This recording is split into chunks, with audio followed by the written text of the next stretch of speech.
In Outlander Season 8, Episode 2, things are definitely becoming intriguing on Fraser's Ridge. Prophesize, the second episode of the romantic series last season, carries on Jamie and Claire's experiences as they get used to life back in North Carolina. In the years after they left, a number of immigrants have moved onto the Fraserland, and although most of them have been amiable, there remains a persistent fear that something terrible may happen. The lives of Jamie and Claire in Outlander are consistently complex, after all. This is confirmed in Outlander Season 8, Episode 2, as the Frasers experience their first tragedy since coming back. While picking blueberries with Brianna, Izzy, Rachel, and Amy McCallum, formerly Amy Lindsay, a bear attacks and kills her. The grief of her husband and sons makes this awful moment even more heartbreaking. Nevertheless, further information about Captain Cunningham is revealed as a result of this incident. He valiantly exacts revenge on the bear and, when questioned, admits that he is fearless. In the Outlander Season 8 premiere, Jamie struggles with all of this while processing the startling truth he learned from Frank Randall's book.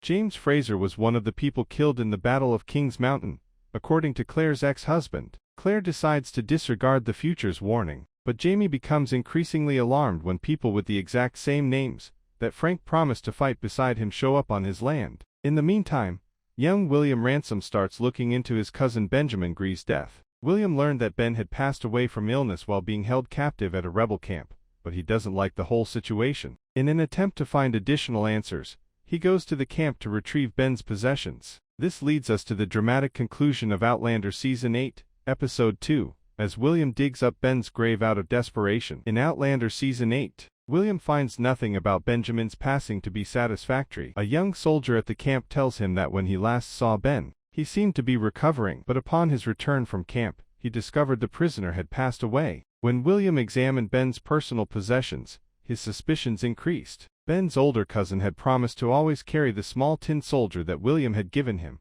but it wasn't in his uniform pocket. A Knight of the Seven Kingdoms stops inquiring about what honor is in Episode 4 and begins to wonder if the expense is worthwhile. Dunk has so far operated under the straightforward tenet that stating the truth, standing tall, and doing the right thing will all be sufficient. However, Westeros responds to him in Episode 4 with silence, followed by repercussions. It's not a noisy episode. There are no marching armies. There are no dragons yelling in the sky. It's crucial to keep in mind that William is Jamie's son, whether he chooses to be or not. Even though there isn't much to go on, he seems to be developing the ability to trust his good instincts. For better or worse, William begins excavating Ben's grave in order to put an end to the matter. When he joyfully finds out that another man is buried there, it confirms that something unusual is happening. Naturally, there are still a ton of unanswered questions. When Cunningham said that he didn't have to fear for his life while pursuing the bear that killed Amy, Jamie wasn't sure how to react. But when he and Roger arranged a Freemason Lodge meeting, everything became evident. Here,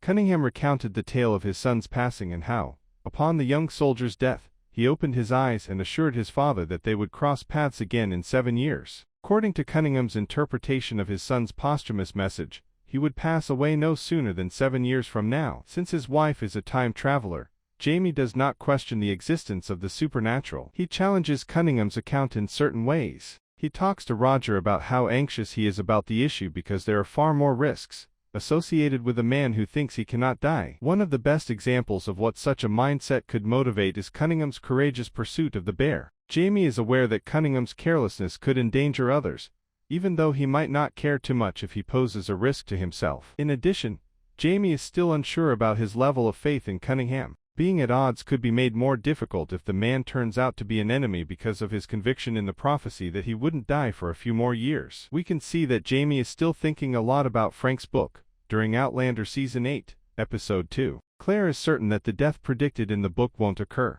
but she can't help but wonder why Frank did the research and wrote the book. He had assured her that she would cease looking for Jamie, but it appeared that he had been looking for the answers he had prevented her from getting for 20 years. A Knight of the Seven Kingdoms stops inquiring about what honor is in Episode 4, and begins to wonder if the expense is worthwhile. Dunk has so far operated under the straightforward tenet that stating the truth, standing tall, and doing the right thing will all be sufficient. However, Westeros responds to him in Episode 4 with silence, followed by repercussions. It's not a noisy episode. There are no marching armies. There are no dragons yelling in the sky. We can see that Jamie is still thinking a lot about Frank's book. During Outlander Season 8, Episode 2, Claire is certain that the death predicted in the book won't occur, but she can't help but wonder why Frank did the research and wrote the book. He had assured her that she would cease looking for Jamie, but it appeared that he had been looking for the answers he had prevented her from getting for 20 years. Jamie implies that Frank hadn't actually been searching for Jamie at all when Claire expresses her perplexity over the situation.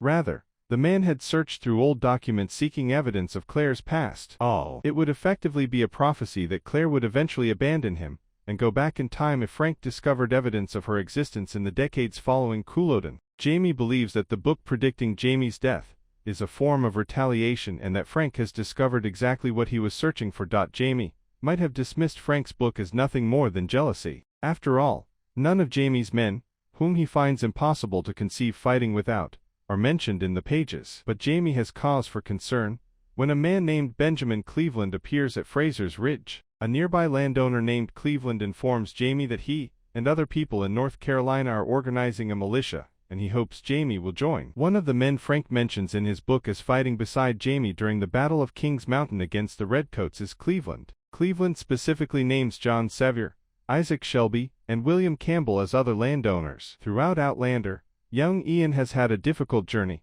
but in Season 8, Episode 2, he finally experiences the kind of happiness he has long yearned for. Earlier in Outlander, Ian and his first wife, Emily, lost a small daughter. Despite their best efforts, they were unable to conceive. Emily was allowed by Mohawk custom to divorce Ian and choose a new husband, which she did. Only years after Ian's departure from the Mohawk did he find out that Emily had given birth to a son. Little Swiftest of Lizards is unquestionably Ian's son, but he was never given the opportunity to raise him. A Knight of the Seven Kingdoms stops inquiring about what honor is in Episode 4, and begins to wonder if the expense is worthwhile. Dunk has so far operated under the straightforward tenet that stating the truth, standing tall, and doing the right thing will all be sufficient. However, Westeros responds to him in Episode 4 with silence, followed by repercussions. It's not a noisy episode. There are no marching armies. There are no dragons yelling in the